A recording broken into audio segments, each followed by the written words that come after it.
When did you have an I don't ever want to have kids moment? Walked past that play area in a mall. The sound was deafening. I'm convinced that the boy who cried wolf story was made because kids love to scream bloody murder for no reason.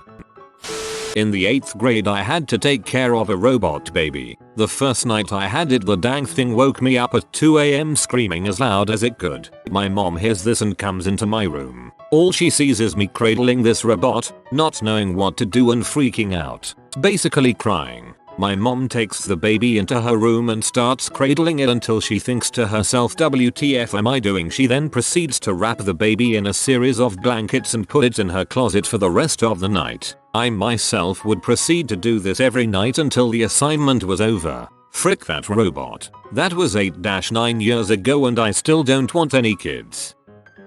Anytime a child throws a tantrum in public, be a good parent. Kid throws a tantrum. Well, we're going home now. Easier if both parents are there in a restaurant. One takes the crappy child to the car, the other pays the bill and gets the foods to go. In a mall or something you just walk out. Kids eventually learn to shut up and get over it. When I had to ride in a car for 45 minutes with my little sister and a 5-year-old she was babysitting. For the entire ride, the kid screamed, pausing only to take a breath or giggle. It took 10 years, but I kept the promise I made that day and got sterilized. No regrets. The dedication to a promise, dang, I don't know whether or not to be impressed or scared. All day every day, I work as a teacher. There is a saying proverb in Polish you use to wish a misfortune on someone. I wish you get to teach other people's children. I am the youngest of a slew of co-workers in a smallish office. My biggest turn off for having kids someday is them complaining, talking about them 24/7. If they're such a hassle, it really doesn't seem to be worth the time and money investment in raising them. One day, one said, don't worry, summer off smoke. When you have kids someday they'll be all you talk about too. Yeah, frick that. Misery loves company. I remember my dad asking 8-year-old me if I wanted kids. My reply was no, because I don't want kids messing up my house like we mess up yours. When they scream, freaking monsters. Anything larger than a cat should not be physically capable of making noises above around 1200 Hz. At that point that creature is a banshee from folklore and needs to be silenced. When I was doing one of those what do you want to be when you grow up things in school and realized, after someone asked why, that I never factored kids in there. As a girl, that's totally what you're supposed to do, right? I never could come up with an answer as to why I never factored having kids into that plan because, simply enough, I didn't want them. I was about 10 then, and I'm 26 now. Still don't want kids and don't think I'll ever change my mind. Every single time I walk by an obviously pregnant person, I never want my body to do that. Hard nope. Googled, episiotomy. Hard pass.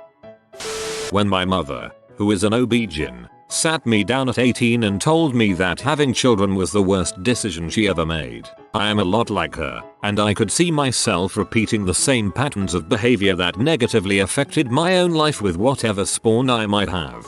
I actually really respect her for being honest with me and not perpetuating the having children is your purpose and a miracle fallacy.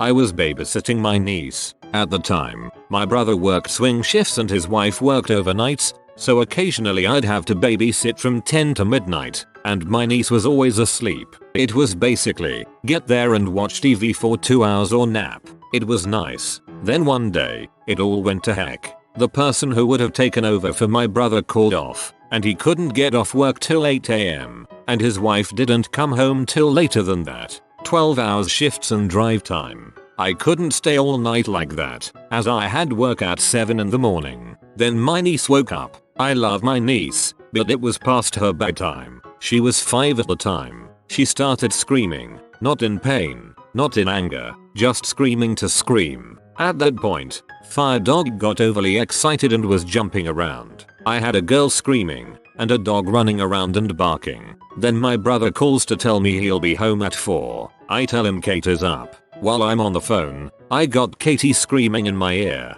and the dog biting my arm, and I'm doing everything I could to keep the dog from the niece, as if he bit her, it would just make my life worse. I give the phone to my niece, and my brother tells her to go to bed, and she starts throwing a tantrum. She goes up to her room, and for the next hour, I hear sounds of things smashing, being thrown around. It sounded like a freaking war room. When it quieted down, I went up there, and she was sleeping on the bed, and there were broken toys, ripped up books, dents in the walls, things knocked over, clothes everywhere. I decided I didn't want kids after that. I have a dog. He doesn't bark and just lays around. This is a good life.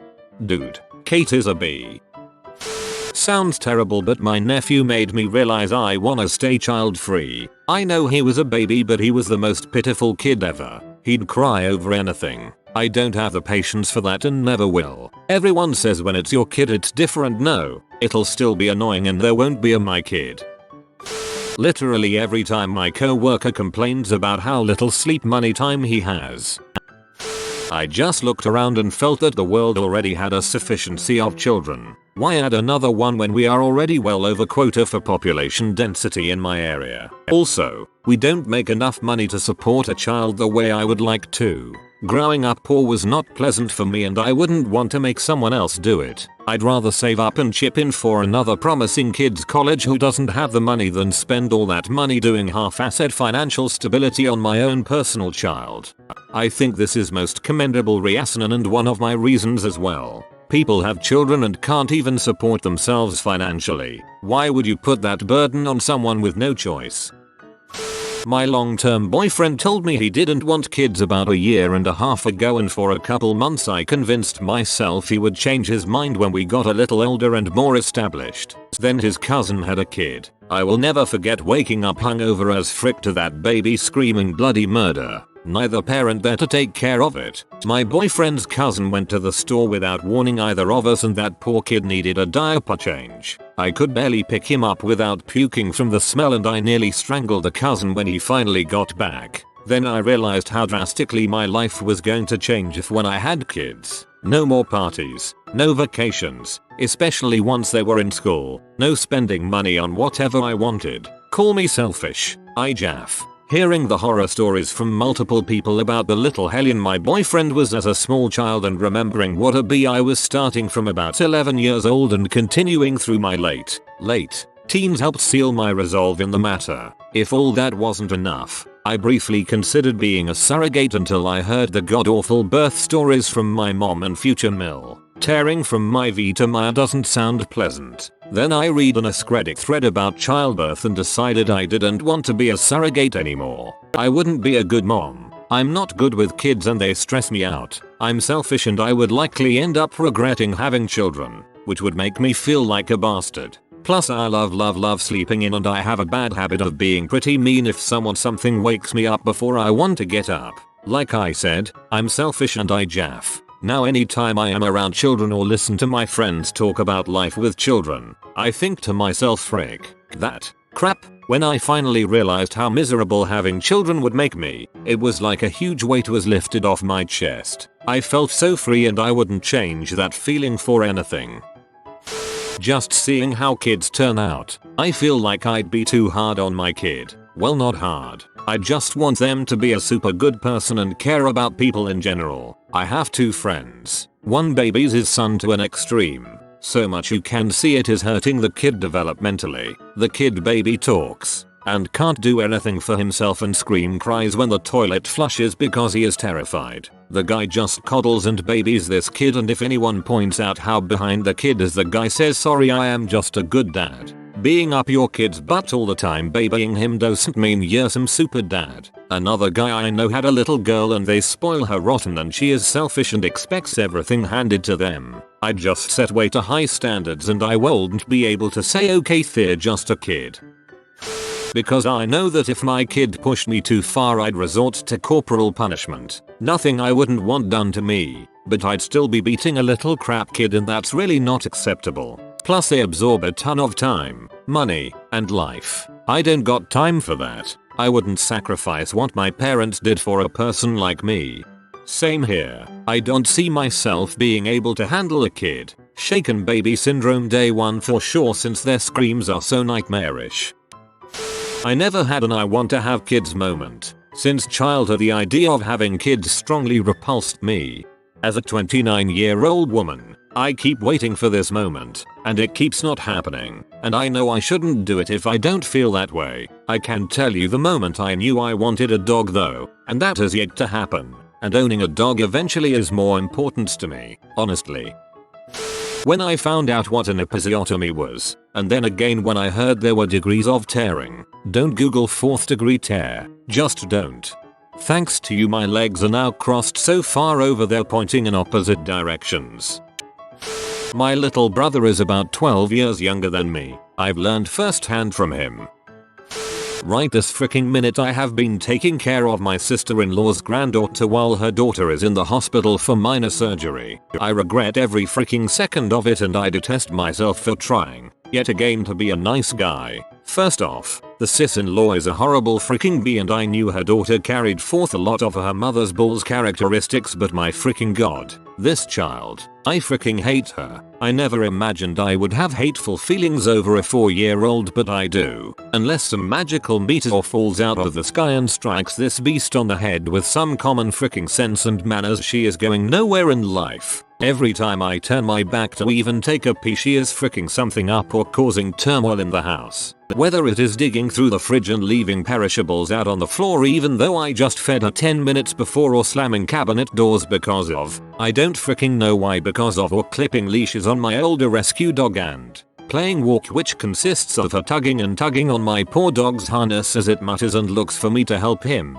I asked her what her favorite lunch was and she said grilled cheese. So I make grilled cheese and then walk to put laundry from washer to dryer, only to return 3 minutes later to find her digging through the fridge again and the sandwich in the trash can. I am no stranger to kids either. I raised my first wife's 2 children. I inherited my daughter after her father had an accident. I have 2 other sons of my own and I adopted my wife's 3 children. I am a muffin 8-star general when it comes to kids and their quirks. But this child is a worthless butthole. I have bitten my tongue in silence to the point of exhaustion and I haven't treated her indifferently or mentioned my true feelings about her with my wife, but I am pretty dang sure she knows. I think she knows because she has been way over the top nice to me over these 2 days. Coffee over flowers, kisses on the neck x10, chilled beers handed to me with a glowing smile. Yeah, she knows. I feel so much better being able to vent this crap anonymously online because I am dang sure anybody would reel back in horror if they heard me say these things up front face to face. I probably would have before yesterday.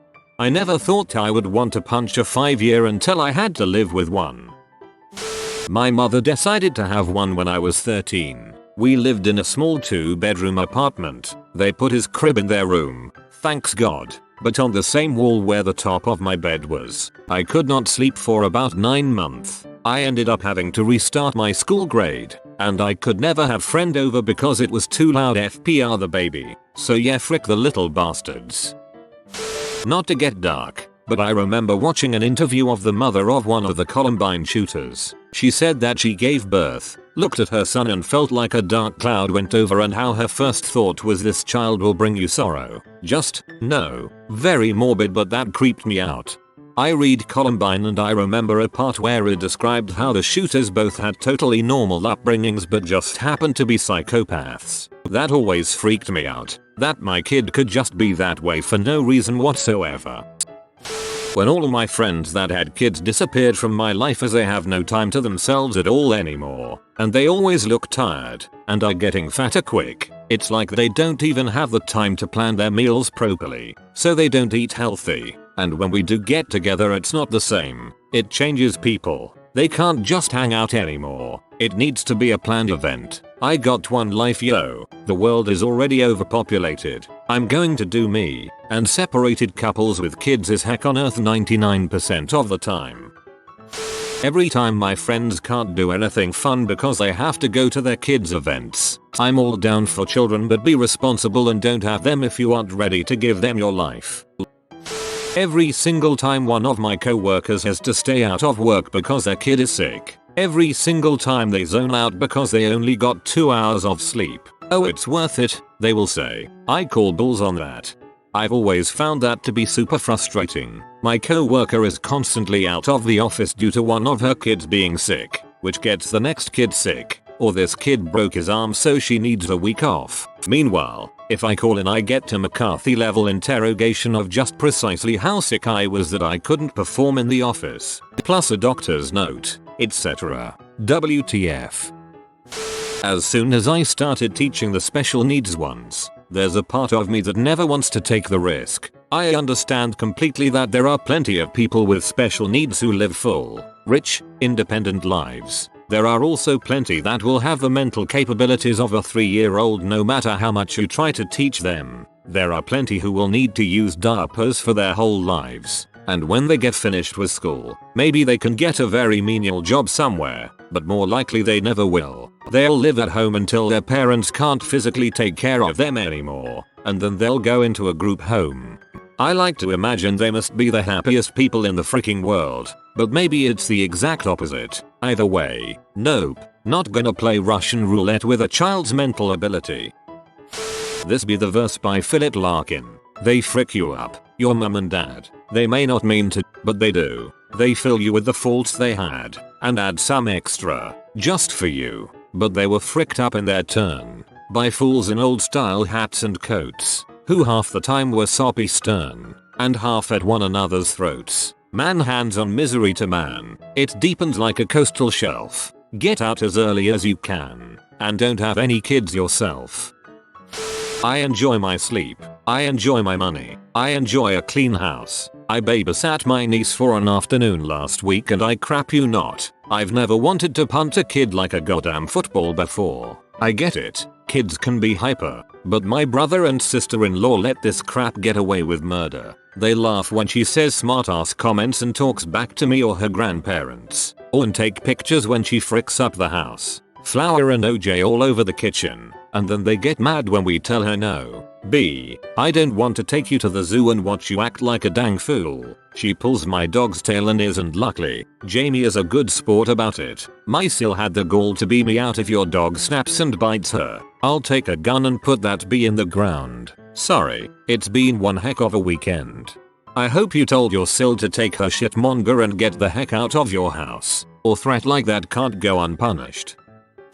I remember a few months back, work was really kicking my butt lately. I had a particularly long, frustrating day. I work at a school BTW. After work, which is 8 o'clock to 5 o'clock, I had to run errands. I think I had to run by my parents' house for a while too. Well, at the end of it, I pull into my driveway. It's like 9:45. I turn the car off and just sorta sit there for a moment, enjoying the silence. I said out loud, and I don't even have kids, as I imagined all the crap I would have to do for my theoretical children after my 13 hours day. Dinner, cleaned, brushed teeth, jammies, any homework, in bed by bedtime. Children are not for me, and I am not for children. I like working with them. I like seeing them, but I'm happiest knowing that none are my responsibility. You have been visited by the science doggo. Upvote now and you will get high grades and good results within the next week. If you are new to the channel, you can subscribe. I publish new videos every day. Until then, check another video, or don't. Either way, have a great day, you magnificent people.